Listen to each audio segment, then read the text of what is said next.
Hello everyone, आप सभी का स्वागत है दिलसाद एजुकेशन चैनल पर। आज हम बच्चों कक्षा 12th के केमिस्ट्री के पेपर की बात करने वाले हैं। मतलब जो अगर आप लोगों को अच्छे मार्क्स लाने हैं तो किस प्रकार से लाएं। तो ये एक 2025 की एक बहुत अच्छे टॉपर की ये कॉपी है। मैं आपको इसे साझा कर रहा हूँ। बेटा सबसे पहले तो 6 ऑब्जेक्टिव आएंगे आपको, जिस प्रकार से ये क्वेश्चन है, जिसका ये आंसर है। पहले का कुछ मोलर तक पूछी गई है, तो जिसका आंसर है ये 0.278 मोल लीटर इनवर्स। दूसरे का आंसर +3, शायद इसमें आयन पूछा गया होगा। ये है CH3 whole twice NH aldehyde और सेलुलोज। ठीक है, तो इसके बाद में बेटा अगला जो क्वेश्चन है हमारा, उसमें हमारा पूछा गया है विलयन का हिमांक। जैसे KF होता है बेटा हिमांक में अवनमन, कितना दिया 1.86।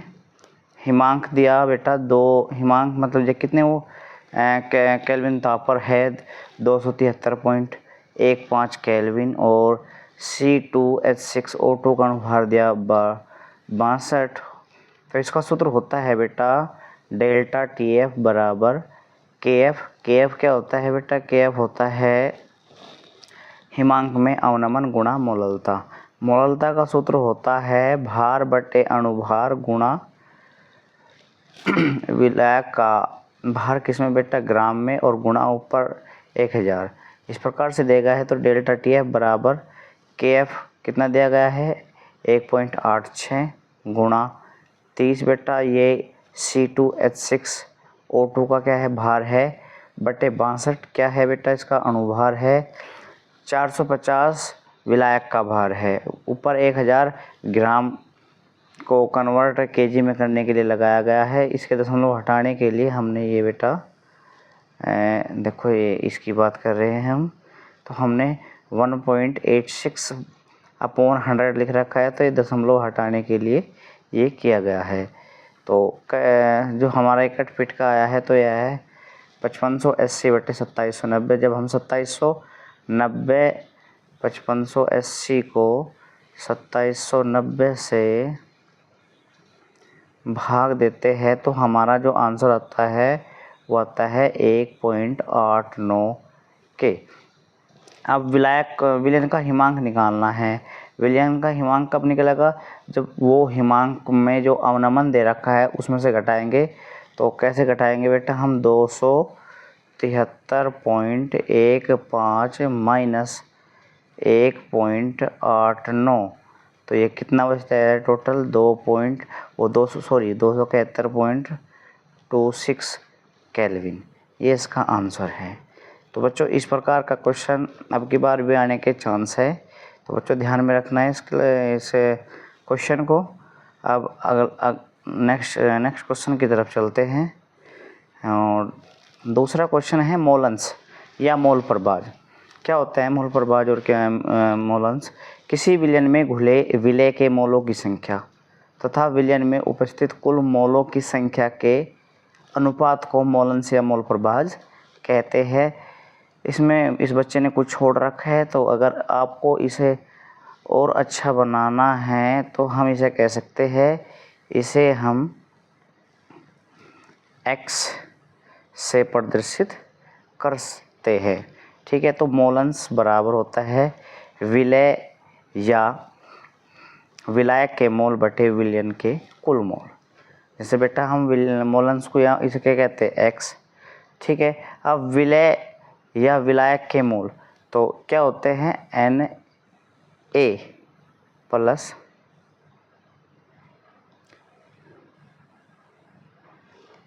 सॉरी बेटा, ये होता है XA। यानी कि अगर हम विलय का मोल निकाल रहे तो कैसे निकाल लगे? तो Na बटे Na प्लस Nb। तो ये है विलय के मोल बराबर होता है विलय के मोलों की संख्या बटे विलय के मोलों की संख्या प्लस विलय के मोलों की संख्या। इसी प्रकार बेटा XB यानी कि विलायक के मोल निकल जाते हैं। तो जब हम विलायक के मोल निकालते हैं तो क्या निकलते हैं, NB/NA प्लस NB करके निकलते हैं। तो ये निकल जाते हैं, तब ईंधन से निकलते हैं तो ये इसके सूत्र बनते हैं। ऐसे भी कर सकते हैं जैसे इस बच्चे ने किया है, ठीक है। और इसी में क्वेश्चन है बेटा मोललता। मोललता क्या है? मोललता बेटा 1 किलोग्राम में उपस्थित जितने मोल है, उपस्थित जितने प्रेजेंट उसमें मोल है, उसके मोलों की संख्या को, जितने विलेय के मोल है उसमें मोलों की संख्या को मोललता कहते हैं। इसे हम बच्चों स्मॉल m से प्रदर्शित करते हैं, स्मॉल m से प्रदर्शित कर सकते हैं। इस प्रकार अच्छा बन सकता है। या हम कह सकते हैं कि भाई स्मॉल m बराबर WA बटे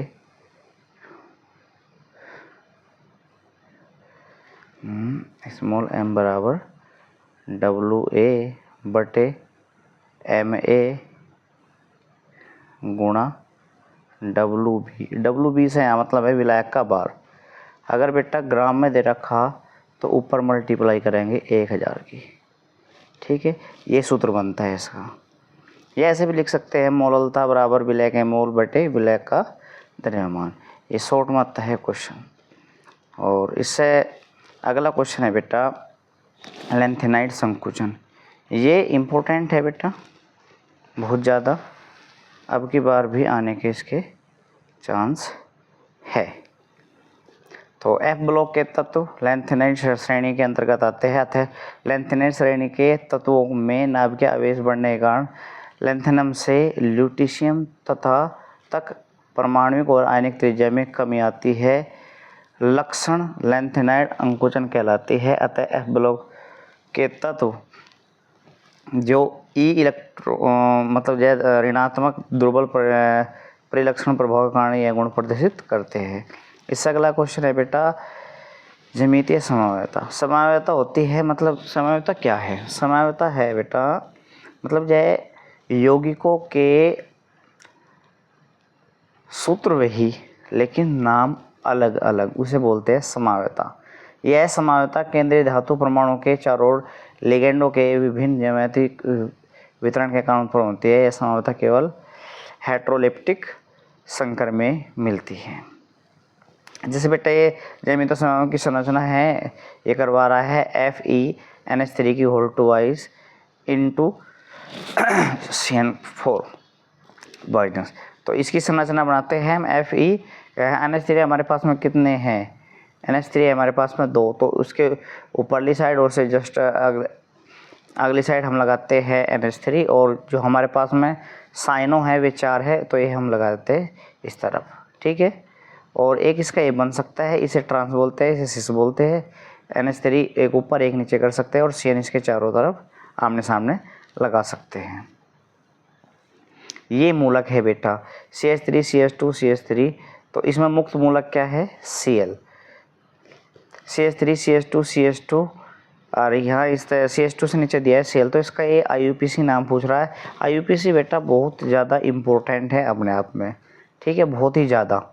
ये इनकी अलग से मैं आप लोगों को क्लास प्रोवाइड करा दूंगा, ठीक है बेटों। फिलहाल मैं बात कर रहा हूँ इम्पोर्टेंट टॉपिक्स की, मतलब जो टॉपर्स बच्चे अच्छे मार्क्स कैसे लाते हैं इनकी बात कर रहा हूँ मैं, तो देखते हैं, ठीक है बेटा।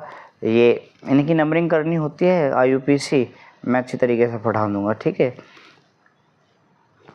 इसमें बेटा ये धनायन और ऋणायन में तोड़वा रहा है। जैसे C2H5OH एथेनॉल है ये बेटा, तो एथेनॉल को जो एथोक्साइड, ये तो हो गया एथोक्साइड, और ये हाइड्रोजन प्लस आयन निकालता है। ये बेटा फिनॉल है, फिनॉल में फिनॉक्साइड और H पॉजिटिव निकलता है। ये भी दिया भी है, जब एथिल अल्कोहल का आयनन किया जाता है तो एथोक्स आयन में टूट जाता है, जो कि अनुनाद प्रदर्शित नहीं करता, इसलिए एथिल अल्कोहल उदासीन होता है। जबकि फिनॉल का आयनन करने पर फिनॉक्साइड आयन में टूट जाता है, जबकि अनुनाद की घटना को प्रदर्शित करता है, तो जिसके कारण ये अम्लीय होता है। एस्टेट टोलुइन का विकर्ण प्रश्न देता है और एसिटेन टोलुइन में परीक्षण अभिकर्मक नहीं देता है। एसीटोफिनोन या आइडोफिनोन में परीक्षण देता है और ये नहीं देता है। ये आप लोग हमारी क्लास में अच्छे तरीके से पढ़ सकते हैं। ये दे रखा न्यूक्लियोसाइड और ये न्यूक्लियोटाइड, ठीक है। यह क्षारक तथा शर्करा का संयोजन होता है। यह है न्यूक्लियोटाइड, फास्फोरिक अम्ल का संयोजन होता है। इसमें एडेनिन और राइबोसोम होते हैं। इसमें फास्फोरिक अम्ल और यूरोडीन उपस्थित होता है। इसमें थाइमिन डीऑक्सी राइबोसोम उपस्थित होता है। इसमें ग्वानिलिक और फास्फोरिक अम्ल होते हैं। विलयन किसे कहते हैं? दो या दो से अधिक समांगी पदार्थों के मिश्रण को विलयन कहते हैं। विलयन के दो पार्ट होते हैं। एक तो होता है बेटा विलय, ये भी आए थे एक एक नंबर में, और एक होता है विलायक, ठीक है बेटा। अब विलय क्या है? विलय बेटा क्या है?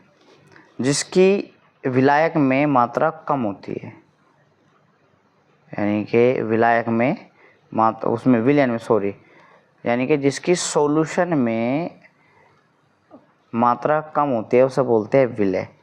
और विलायक किसे कहते हैं बेटा? विलायक कहते हैं जिसकी विलयन में मात्रा अधिक होती है, मात्रा अधिक होती है, वो होता है विलायक। ये भी कभी कभी एक नंबर में क्वेश्चन आ जाते हैं, तो बेटा इनका भी ध्यान रखना है, ठीक है बेटा। विलयन के सांद्रण को मुख्यतः निम्न प्रकार से व्यक्त किया जाता है। मतलब जो है ये बेटा बताना चाह रहा है कि जो विलयन की जो सॉल्यूशन की कंसंट्रेशन होती है, कंसंट्रेशन जानते हो बेटा? सांद्रता किसे कहते हैं ये भी आ जाता है। सांद्रता बोलते हैं बेटा, हमें ये तो पता चल गया कि विलयन क्या है, दो या दो से अधिक समांगी पदार्थों का मिश्रण विलयन कहलावे। लेकिन बेटा कंसंट्रेशन क्या है, हमें ये नहीं पता उसमें कि विलय की मात्रा कितनी है या विलायक की मात्रा कितनी है। तो उसी को हमें ज्ञात करने के लिए हमें कंसंट्रेशन सिखाई जाती है। कंसंट्रेशन जैसे बेटा यहाँ दिखाया भी गया है कि भाई निम्नलिखित प्रकार से निकल जाती है, जैसे मोलरता, नॉर्मलता, मोलेंस, द्रव्यमान प्रतिशत, आयतन प्रतिशत, द्रव्यमान आयतन प्रतिशत और पार्ट्स प्रति मिलियन, फॉर्मलता। तो बहुत सारी है, इस तरीके से निकाल सकते हैं। जैसे मोलरता किसे कहते हैं ये हमने इसमें दिखाया भी है बेटा।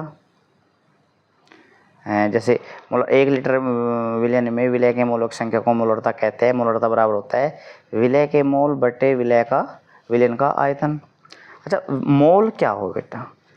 ये वर्ड बार बार आ रहा है, मोल क्या हो? मोल होता है, मोल बराबर होता है भार बटे अणुभार, भार बटे अणुभार। मोल बराबर क्या होता है? भार बटे अणुभार। तो विलय के मुझे मोल निकालने हैं, तो विलय के मोल निकालने हैं तो क्या हो जाएगा? तो विलय का भार बटे विलय का अणुभार बटे विलयन का आयतन। तो सीधी सी बात है, मैं कह सकता हूँ कि m बराबर WA बटे MA गुणा V, और V भी क्या होना चाहिए बेटा? लीटर में होना चाहिए। किस में होना चाहिए? इसी प्रकार मोललता है, नॉर्मलता है, मोलेंस है, जो कि हम बेटा पहले पढ़ चुके हैं। अब चलते हैं विलयन की चालकता। विद्युत प्रतिरोध होता है बेटा रेजिस्टेंस के व्युत्क्रम को चालकता कहते हैं। इसे हम C से प्रदर्शित करते हैं, चालकता को। किससे बेटा? C से। चालकता को हम C से प्रदर्शित करते हैं, C से। C बराबर 1/R, यानी कि चालकता बराबर 1 विद्युत प्रतिरोध। प्रतिरोध का जो मात्रक है, जो प्रतिरोध होता है R, इसका मात्रक होता है ओम। क्या होता है बेटा? ओम। और जबकि C बराबर है 1/R, तो जिसका मात्रक हो जाएगा ओम इनवर्स, या बेटा हमेशा महो भी कह दे, या हम इसे बेटा सीमेंस भी कह देते हैं। कहीं कहीं ये भी आता है कि भाई सीमेंस भी इसे को बोल दिया जाता है। ठीक है बेटा। मोलर चालकता, यदि विलयन में इलेक्ट्रोडों के बीच 1 सेंटीमीटर की दूरी और उनका छेद तो उसमें वैद्युत अपघटे घूमने पर समस्त आयनों द्वारा प्राप्त चालकता को मोलर चालकता कहते हैं। सांद्रता में इसकी परिवर्तन प्रथम कोटि की अभिक्रिया, ये ज़्यादा इम्पोर्टेंट है बेटा। कैसी बेटा? एक तो आता है शून्य कोटि की, शून्य कोटि की अभिक्रिया, शून्य कोटि की अभिक्रिया वह अभिक्रिया जिसकी दर अभिकारक की सांद्रता के प्रथम घात नहीं बेटा, शून्य घात के समानुपाती होता है, उसे बोलते हैं शून्य कोटि की अभिक्रिया। एक तो इम्पोर्टेंट है, इस क्वेश्चन में आ रही है बेटा प्रथम कोटि की अभिक्रिया, वह अभिक्रिया जिसकी दर अभिकारक पदार्थ की सांद्रता के प्रथम घात के समानुपाती है, प्रथम कोटि की अभिक्रिया कहलाती है। तो बेटा ये कहने का मतलब है इसका कि वेग बराबर सांद्रता r की पावर 1, जबकि वेग क्या हो जाता है बेटा, जो इसका ये बनता है -d सांद्रता r बटे dt बराबर k सांद्रता की पावर 1। ये फॉर्मूला होता है प्रथम कोटि की अभिक्रिया का।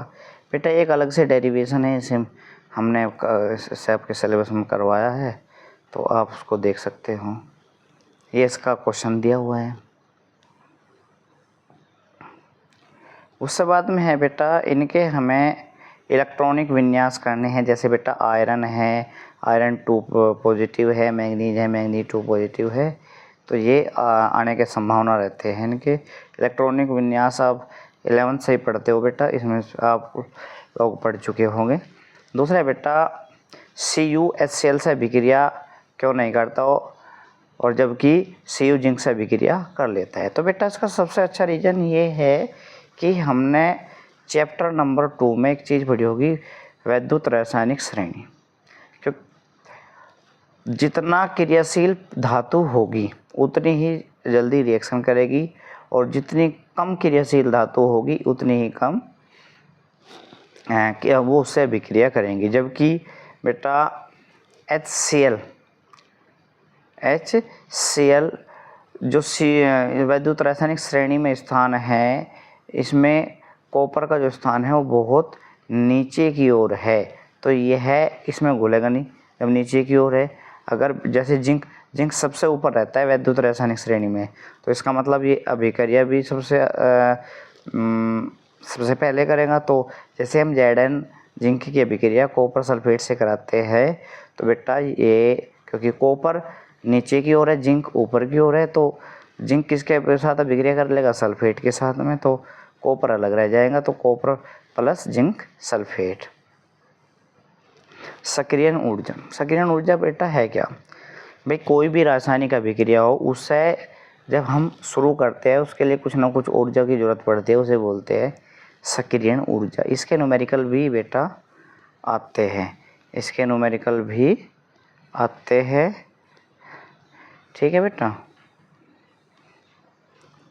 ये क्वेश्चन है उपसैचुरेशन यौगिक में से, लिगैंड में से। ये IUPAC का बेटा मैंने बता दिया है, ये ग्लूकोज का ऑक्सीकरण और अपचयन है, ये भी रिएक्शन है। ये आपका दूसरा भाग चल रहा है, इसमें से कुछ IUPAC नामांकन है और कुछ अभिक्रियाएं है, ठीक है बेटा। तो ये मैं आप लोगों को दिखा रहा हूँ इस तरीके से। ये जो है इस तरीके से IUPAC आपके रहने वाले हैं, ठीक है बेटा। ये है बेटा, जैसे ब्यूटेनॉल से ब्यूटेनिक एसिड बनाना है, ब्यूटेनॉल से एसिड बना कर दिखाया गया है, और बेंजील अल्कोहल से फिनाइल एथेनोइक एसिड बनाना है, और एसिटिक एसिड से एसीटोमाइड बनाना है। ये अभिक्रिया ये बहुत ज़्यादा इम्पोर्टेंट होती है, ये वाली अभिक्रिया। ये कुछ अभिक्रियाएं हैं जिन्हें मैं बेटा बाद में करवा दूंगा। बहुत ज़्यादा इम्पोर्टेंट है कार्बिलामिन अभिक्रिया, डायजोटिकरण अभिक्रिया, ये बहुत गैब्रियल थर्मोडायनामिक संश्लेषण, ये सारी रिएक्शन है। तो इस प्रकार का हमारा एग्ज़ाम रहने वाला है। तो बेटा मैं आप लोगों को दिखा दिया। अगर किसी बच्चे को पीडीएफ की ज़रूरत है तो वो मेरे से कांटेक्ट कर सकता है। मेरा जो कांटेक्ट नंबर है वो है बेटा 9557932026, ये मेरा कांटेक्ट नंबर है। और बेटा जहाँ आप ये वीडियो देख रहे हैं उस चैनल का नाम है दिलसाद एजुकेशन